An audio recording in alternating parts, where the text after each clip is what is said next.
Ngayong araw ay babaklasin na natin ang crankcase at ang radiator ni kumpare o nung Raider FI natin. Dahil meron dumating na prototype Malaysian brand para sa radiator ni kumpare.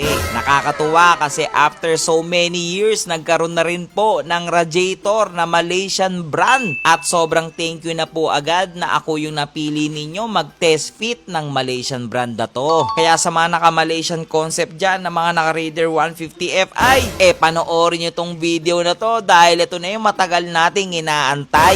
Bago natin puntahan si kumpare, pumunta pala muna ako sa bilihan natin ng Champion Tires. Isa talaga ito sa marerekomenda ko kung gusto nyo ng budget at pero sobrang kapit na gulong. At syempre gagamit din tayo dito ng Champion Tire Sealant. Kasi ang Champion Tires is made on Thailand. Semi-soft compound na rin at talagang sasabay din sa mga nauusong mga gulong ngayon. Punta na tayo dito kay kumpare at ngayon naman ay ooperahan na naman siya. Hindi na tayo natapos kay kumpare. Baklas kabit. Pero yun na nga, baklas na naman dito si kumpare. Marami rin kasi tayong natatanggap ng mga iba't ibang mga comment na hindi na talaga babagay yung red crankcase natin. Kaya, baklas na siya. Papalitan na po natin yan at abangan nyo po kung ano yung mga ipapalit natin dyan. Comment kayo dyan sa baba kung tingin nyo CNC na ba yung ipapalit natin o bagong paint lang. Pero napapaisip pa rin kasi tayo kung ano nga bang CNC crankcase ang ating ilalagay dahil nga wala pa naman tayong option sa Malaysian brand. Kung magre-repaint naman tayo, ano kayang magandang kulay ang babagay dito kay kumpare para sa ating crankcase? Baka pwede naman mag-request sa inyo na pa-comment dyan sa baba kung ano yung masasuggest ninyo na paint para sa crankcase natin dito kay kumpare. Nagpatagas na rin pala tayo dito ng coolant dahil tatanggalin na rin natin itong BRD natin na radiator dahil may sorpresa ako sa inyo na meron dumating po sa atin na product at tayo po ang napili mag-test fit. Ito yung kauna-unahang radiator brand para sa Raider FI na pang Malaysian. Kaya sobrang swerte natin na tayo ay napili para mag-test fit dito. Kaya kumpare, ikaw ang unang magkakaroon ng radiator na pang Malaysian concept talaga. Sobrang pogi ng BRD pero BRD is out and wait lang po sa bago nating ipapalit sa kanya. Ayan, may dumating kasi sa atin mga ka-Lucifer natin. Ito ay prototype pa lamang. Okay, para sa ating mga Raider FI, sa lahat ng mga Malaysian concept dyan na naka-Raider FI. Prototype pa lang ito guys, hindi pa to perfect, hindi pa to yung pero tingnan nyo yung brand. Ano yung brand? Dynopro.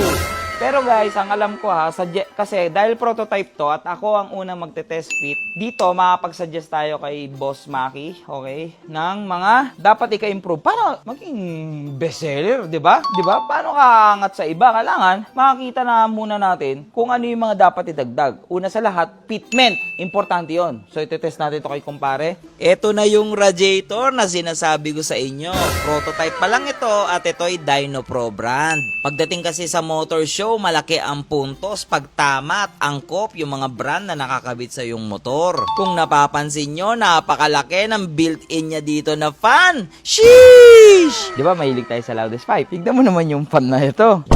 Yan yung sinasabi ko sa mga iba. Pag nagma-Malaysian concept kayo, fundamentals sa Malaysian concept, loaded ang motor. Ayan, kaya malalaki po yung fan kasi pang loaded. Tignan nyo, isipin nyo, default ito ng radiator, ng Dynopro. Load, malaki yung fan kasi automatic po, pag Malaysian brand, pang loaded na motor. Kaya ako, ito, dali-dali na natin kinabit dito yung ating Dynopro radiator para kay kumpare at excited din si kumpare dito, pakiramdam ko. Isa lang talaga ang hiling ko, sana po fit po ito dahil pag hindi ito nag-fit, wala tayong choice kundi ibalik ang BRD natin. Pero kung mangyari man yon, okay lang. Like what I said, this is a prototype model para sa Raider FI kaya malaki ang chances na hindi pa ito perfect. So mga Lucifer, bago ako magsabi ng opinion ko at masasabi ko dito sa prototype natin na Dynopro na radiator ng Raider FI, pasukan mo muna ng montage.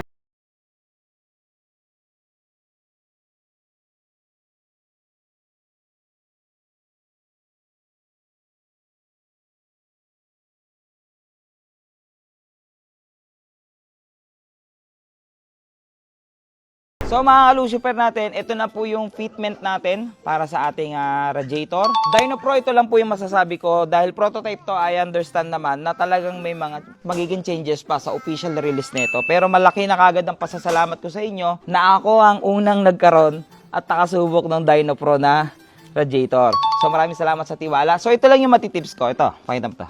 Ito po sana Dyno Pro, patanggal na lang po ito. Kasi po ito po yung stock bracket ng cover ng radiator dito. Tinatanggal na po kasi yun, hindi na po kinakabit. Pero kung gusto mo ikabit, pwedeng ikabit. Next naman natin na masasabi, yung fan sa likod. Yung fan sa likod, kung makikita nyo po, ayan po, kung kita po, kita po ba?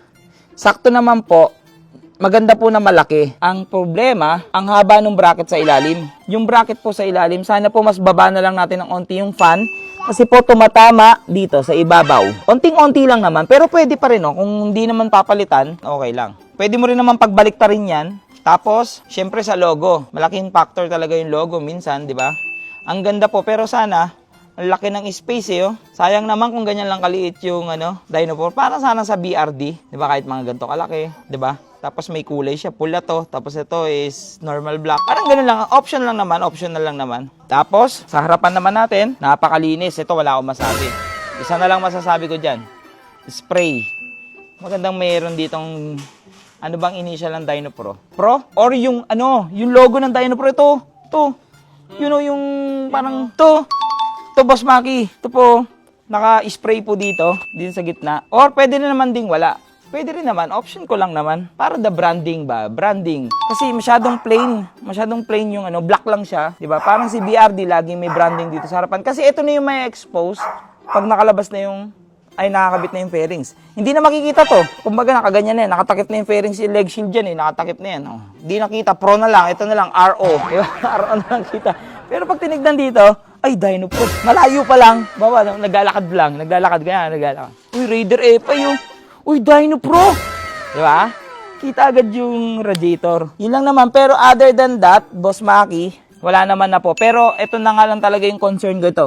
Tanggalin natin para mapakita natin. So, ito lang po, Dyno Pro yung suggestion ko. Medyo ayun po, nagagasgas po agad Kasi nga po, tumatama po sa ibabaw, ilalim ng chassis. Kasi po, mahaba yung bracket. Tapos po, mas maganda rin. Ay, may tornilyo. Try natin pagpalitin muna, ha? Try natin pagpalitin.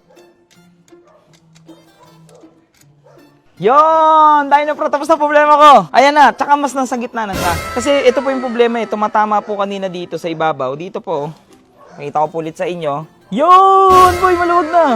Okay, maluwag na. Wala nang problema. Kasi may pa dito yan crankcase pa dito yan Okay, wala nang problema. O, tapusin mo na yung video, wala nang problema. Wala nang pong problema. Again, wala na pong problema. Fit po lahat. Pasok po lahat. The hose, radiator hose, pasok po lahat. Ang masasabi ko na lang, dahil nasagot na natin yung problema natin dito, logo. Tapos boss Dyno Pro, lagay po kayo ng option Maganda po kasi may kulay pula nito na net or dito sa screen nyo. Tapos okay lang po ba sa inyo? Ako nagagawa. Piturahan ko to, ganyan Nagawa ko ganyan Dikit ko dito. Okay lang sa inyo. Pero again, maraming salamat Dyno Pro.